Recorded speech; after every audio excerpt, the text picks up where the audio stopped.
for the Susan Taylor Podcast, where we discuss the yoga of mind, medicine, and healing.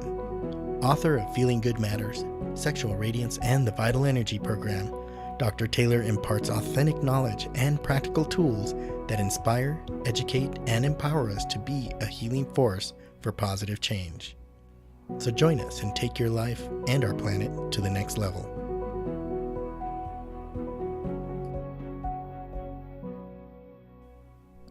Hello and welcome to episode 29, Relax into Being. You know, there are times when we're tired, but napping just isn't an option.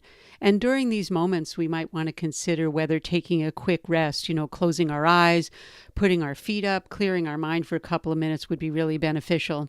We all know that the answer to that would be yes.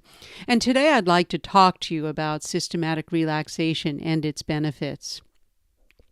I'd like to thank Claire for writing in and wanting to talk about relaxation today. So here you go, Claire. We're going to talk about relaxation, and hopefully this will answer your inquiry.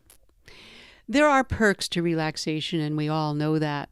Sometimes relaxation is referred to as quiet wakefulness or resting with our eyes closed. And all we do this for is to calm the mind and give it at least some of our neurons a break. The brain is filled with billions of neurons, and when we want to give them a break, rest is the thing to do that.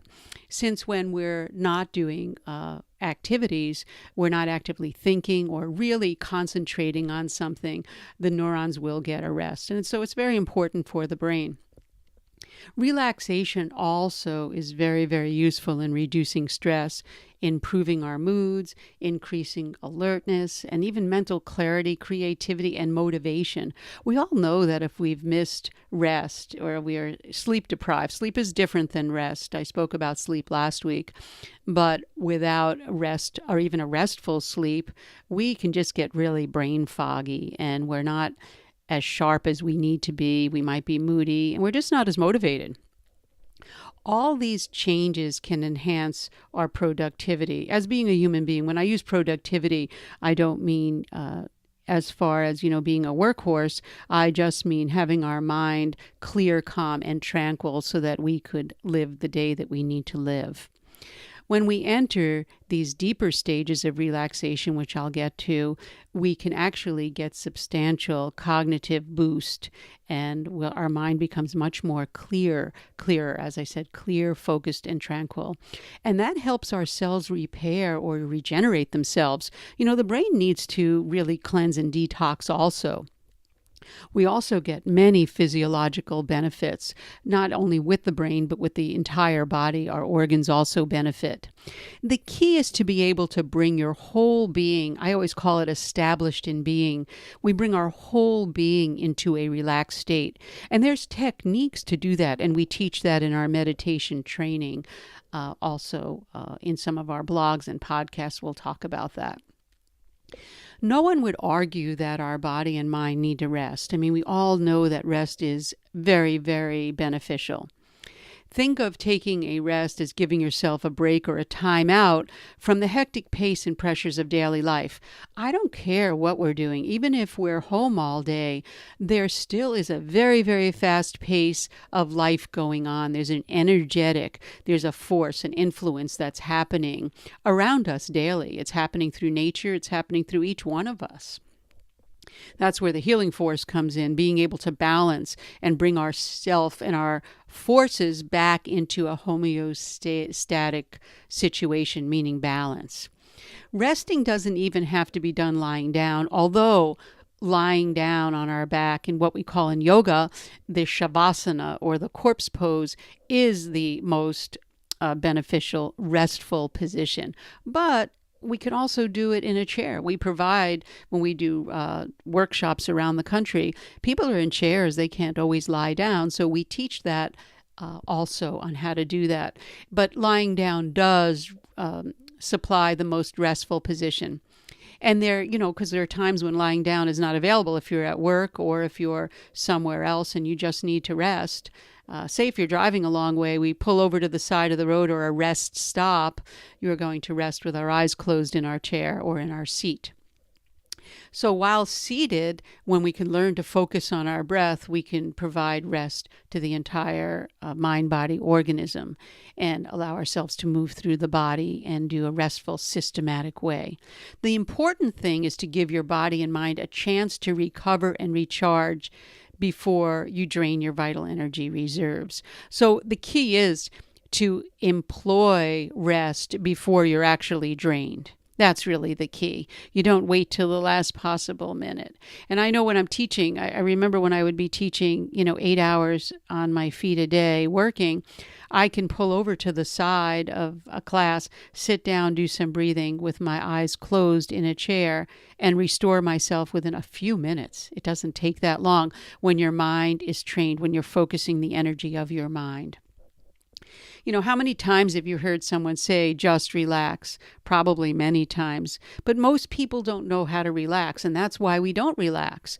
Relaxation requires that it be systematic with a stability and comfort in mind. Stability and comfort give flexibility, strength, and energy to the mind itself. Keep that in mind. Stability and comfort, that's why it's so important with anything that we do in our, whether we're doing yoga asana postures or whether we're doing just the seated asana. Stability and comfort will give us the flexibility, strength, and energy of mind. And since we're establishing and maintaining this, and we need to, it does require some knowledge of how the body operates. And it's best to learn from someone who really understands the underlying neurological principles of relaxation so that it's effective and at the same time sustainable. Not just someone saying, go off and relax, focus on your breath, and just breathe. Well, what does that mean? You really need to do things in a very systematic, skillful way if we want to get results. And that's what science is all about. Precision, precision, precision. And your relaxation will be the same. You'll get the most benefit from the precise and the precision of setting up a systematic practice. So here are a few things that are needed to be in place in order to get the best results that you can possibly get. A stable and comfortable body. If the body is comfortable, then it's easier to relax. And when I say comfortable, I don't mean without attention, because then you fall asleep. Falling asleep is not relaxing. So keep this in mind. You create stability and comfort by finding the proper place and then the proper prop. For example, let's say a chair. You can use a cushion behind your back, and you can also, so that you don't slump, and a folded blanket or cushion under your feet, and even support the pillow behind your neck.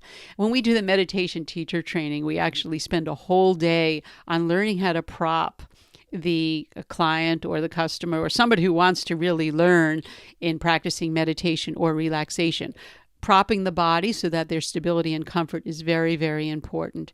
And these types of props help to keep the body stable and comfortable. Remember, stability and comfort give us what we need. The flexibility and the energy of the mind, the energetics of the mind to happen. You don't want to be in place where there's a draft or noise or a lot of foot traffic. That's intuitive. We know that. We don't want people running by us. And there are just some ideas that I gave you. Next, to relax, you need to have a balanced breath. We establish a breathing pattern that is smooth, even with little to no pause, and that's ideal to bring the nervous system under our conscious control. Learn to breathe diaphragmatically. This is essential to eliciting relaxation. If you're doing relaxation or people are teaching that and they're not really going to the fundamental core principle of diaphragmatic breathing, it's not going to be as beneficial or, in fact, effective, because the nervous system is what brings you into relaxation. Why? As I said, the nervous system is wired to your brain. It's also wired to your breath. And your breath will actually dictate the health and vitality of your nervous system. If your breath is not smooth and without pause, then your relaxation will not have smoothness and it won't flow. The breath is the direct line of communication with your brain, as I mentioned. So the way that you breathe affects your entire body, mind, and nervous system. There are no shortcuts, by the way, to this step. And third, you want a process that you can repeat each time you relax. In other words, you need it to be systematic one day you use one method, the next day you use another. That's not going to work. You need to have a systematic process each time you set yourself to relax, preferably each day. You want to practice one method and get proficient at it before you start switching around and doing something else.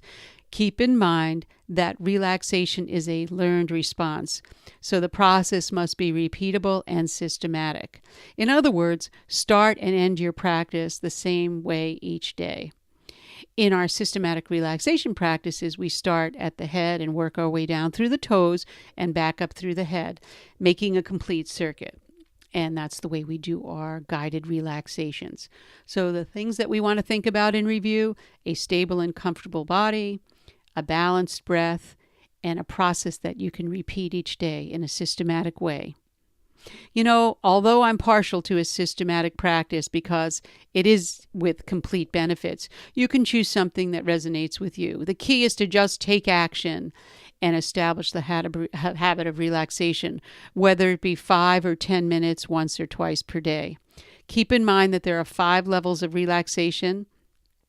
They're physical relaxation, nervous system relaxation, emotional relaxation, and mental as well as spiritual relaxation. And I will discuss all of them in our next podcast. And whenever any of these levels are out of balance, we experience the mind hijack and we become out of balance. So learning to focus our awareness in a sequential pattern, to focus the energy of our mind, will allow us to experience complete relaxation. And as I said, we'll discuss that in the next podcast. And I'd like to thank you again, Claire, for bringing this up, and you wanted to hear this, and it gave us some food for thought for this week. Well, that brings us to the end of this episode, and if you'd like to be notified weekly for new podcasts, please subscribe and write in on susantaylor.com if there's anything that you'd like to hear, any questions, any comments, and let us know, and we'll put it on the air for you. We don't necessarily have to use your name unless you'd like to let us use your name, as Claire did for this week. So thank you again. And remember, our podcast is available on iTunes, Google Play, Stitcher, and TuneIn, and also on susantaylor.org. Contact us at susantaylor.org, again, with any of your comments or feedback for this podcast series. And thanks again for listening. And remember, until next time, remain calm, consciously aware, living in the moment. Take care, everyone.